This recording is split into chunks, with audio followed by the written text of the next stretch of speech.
देश राज्यर जो परिस्थिति ताकू आखि आगे रखी कांग्रेस दल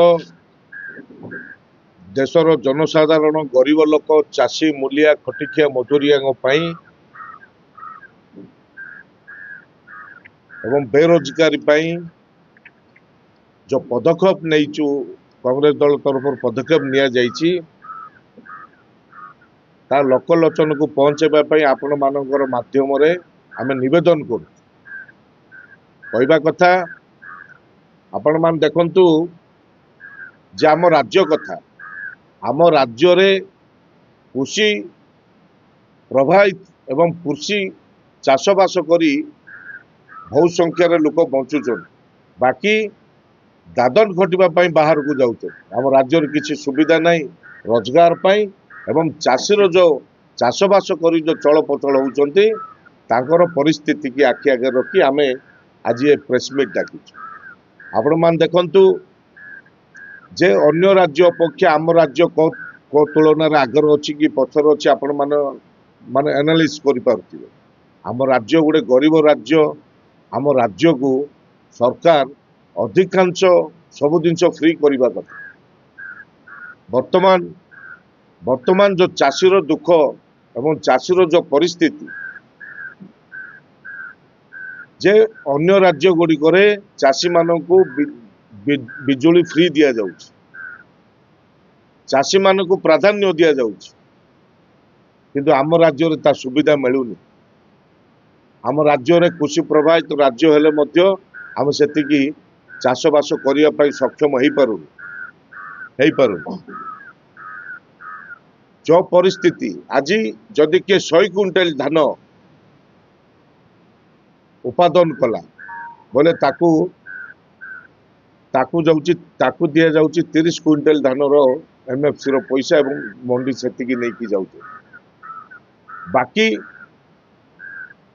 70 क्विंटाल धान सी बाहर राज्य को 1500-1600 टंकार आंध्रा छत्तीसगढ़ बिक्री करते नंबर 1 नंबर 2 इलेक्ट्रिक छाड़ कले चाषी मान उपकृत होता किंतु ताकू इलेक्ट्रिक छाड़ करा जाउनी वर्तमान इलेक्ट्रिक टाटा पावर जब आम राज्य को सरकार जब टाटा पावर को बिकिदेले सेबुटू कंज्यूमर माने को परिस्थिति से माने इलेक्ट्रिक व्यवहार कर परिस्थिति लोक माने चल पचल होते आप जानवा दरकार देखु जब जे इलेक्ट्रिक नहीं से समय डिपोजिट करथिला वर्तमान कहउचंदी जे एबे स्मार्ट मीटर लोग आउट डिपोजिट कर बाकी निर्वाचन समय रे माननीय मंत्री धर्मेंद्र प्रधान निजे कही जे 300 यूनिट फ्री करा जिवो जदि बीजेपी सरकार आसीबो 19 मास 20 मास हेलानी वर्तमान 300 यूनिट बिजुली फ्री रे कागु मिलूनी अन्य राज्य गुड़िक देखिए जे कोड़ी 200 यूनिट को 300 यूनिट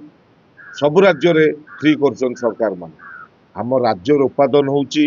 आम राज्यर बिजुली की बिका जाउची साग माछ दर रे एवं इंडस्ट्रियल मानू कम दर रे विद्युत दि जाउची किंतु जनसाधारण गरीब लोक ये अंतसंत अवस्था इलेक्ट्रिक पाउछन एवं अधिका मात्रा रे इलेक्ट्रिक बिल भरुछन जबे बारंबार इलेक्ट्रिक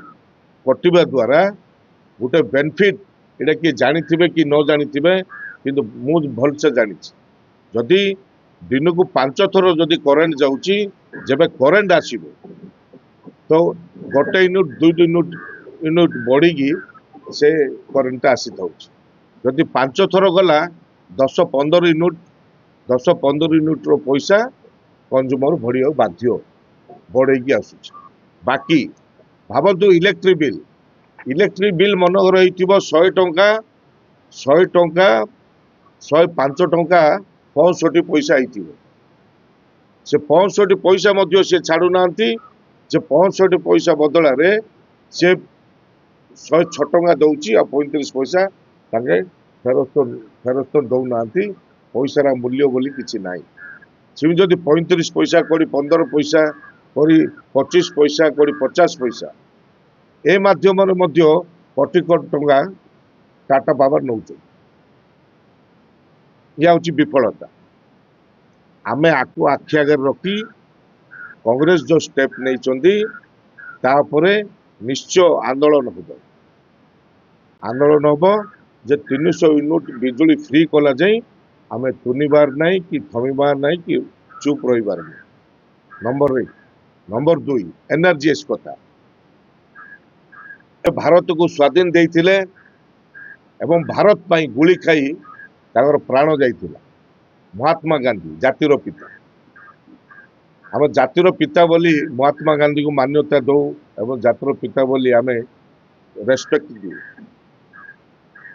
जब यूपीए सरकार थिला कांग्रेस सरकार थिला से समय एनर्जीएस काम एनर्जीएस नरेगा योजना बाहर करथिले जो ग्रामांचल रहिबा लोक माने रोजगार पाई पारि एवं ग्रामांचल डेवलपमेंट हो पारि से महात्मा गांधी को नारे करा जाइथिला हमर जाति को पिता को नारे करा जाइथिला वर्तमान परिस्थिति रे जे महात्मा गांधी की हत्या करथिले नाथुराम गडसे तांगर मंदिर टेका जाउची एवं तांगर महात्मा गांधी को ना चेंज करी एनर्जी बीबीजी रामजी ना चेंज करछन ना चेंज करे किसी आवश्यकता नथिला कि ना चेंज कले लोक मान 3 गुणा लाभ होउची कि एनर्जीएस रे किसी तो नहीं जो ए परिस्थिति की आमे देश तमाम विरोध करा जाउची जो दिन जाई बीजेपी सरकार ना परिवर्तन करी जो बिल आनी जदि प्रत्याहार न करती आम आंदोलन गाँ गाँ रे करिबू एवं गाँ गाँ रे इलेक्ट्रिक लड़ाई करिबू कांग्रेस दल तरफ यह जारी रही परिस्थिति जो धान मंडी कथा कह जाउची गत वर्षर धान एबे जाई चुरा जाइनी चाउल मध्य एबे जो धान उपादान होती ए वर्ष आम राज्य भल धान होती भल फसल होती जो सरकार कहते एमएफसी 3100 देवी बोली जो कहते वर्तमान जी जी धान उत्पादन करुच्ची तार चारणा भाग एमएफसी पैसा मिलूँ मंडी नौ बाकी धान नौना चाषी माने अभाव असुविधा लगू आंध्रा छत्तीसगढ़ को 1500-1600 टंका लगा धान बिक्री कर दुर्भाग्यजनक कथा देशर राज्यर परिस्थिति आखि आगे रखी कांग्रेस जो लड़ाई जारी रही निश्चय कर बाकी इलेक्शन समय जो बासपट मारुले जे आमे सरकार को आसिले 3500 टंका लगा भत्ता दबू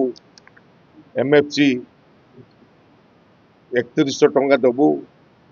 ताकू लोकलोचन हटाइबा कहते किंतु कले किंतु माध्यम कले वार्ता कौन जाऊँगी लोकों पाखक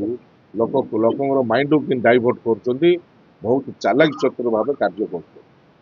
जब 3500 टंका भत्ता देवी बोली कहते प्रत्येक हिताधिकारी को देदेवा कथा 3500 टंका जे गोटे जितिला परे सरकार को आसिला परे जो कथा कहते किमिदी आमे मैनेज करूँ जो 80 वर्ष अधिका जागो बयस होइतिबो सेमानक पई लागू करू बोली लागू कर आजिर दुनिया रे आपण मान देखुथिबे 80 वर्षर वयस्क लोक केते परसेंट अछंती जो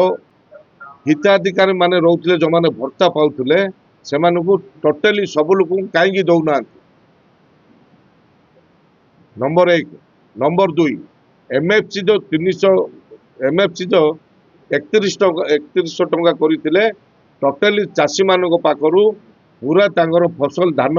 कहीं एमएफसी मंडी नौनी से कहीं 3100 टंका लेखा मिलूनी इलेक्ट्रिक छाड़ कर 300 यूनिट ताकू कौन पे छाड़ करा जाऊ खाली ना चेंज करेंगे एवं बासकट मारे लोकंर माइंड को डाइवर्ट करेंगे ए परिस्थिति रे देश आग को जीवनी राज्य आग को जीवनी एवं आमे उद्धार हो पारू आम गरीब लोक उद्धार हो पारूनु आम चाषी आग को जाई पारूनु आखु आखि आगे रखी कांग्रेस दल जो स्टेप नहीं आंदोलन जारी रही स्टार्ट हम अनिश्चित काल जाई बिल को प्रत्याहार न कला जाई एनआरजीएस ଯେଉଁ ନାଁ ରହିଥିଲା ତାକୁ ଯେଉଁ ଚେଞ୍ଜ କରି ତାଙ୍କୁ ପ୍ରତ୍ୟାହାର ନ କଲା ଯାଏଁ ଜାରି ରହିବ ଆନ୍ଦୋଳନ। ବାକି ଇଲେକ୍ସନ ସମୟରେ ଯାହା ବାସପଟ ମାରି କହିଥିଲେ ତା ଲାଗୁ ନ ହେଲା ଯାକ କଂଗ୍ରେସ ଦଳ ଛାଡ଼ିବାର ନାହିଁ ଆଉ ଲଢ଼େଇ ଜାରି ରହିବ। ଧନ୍ୟବାଦ।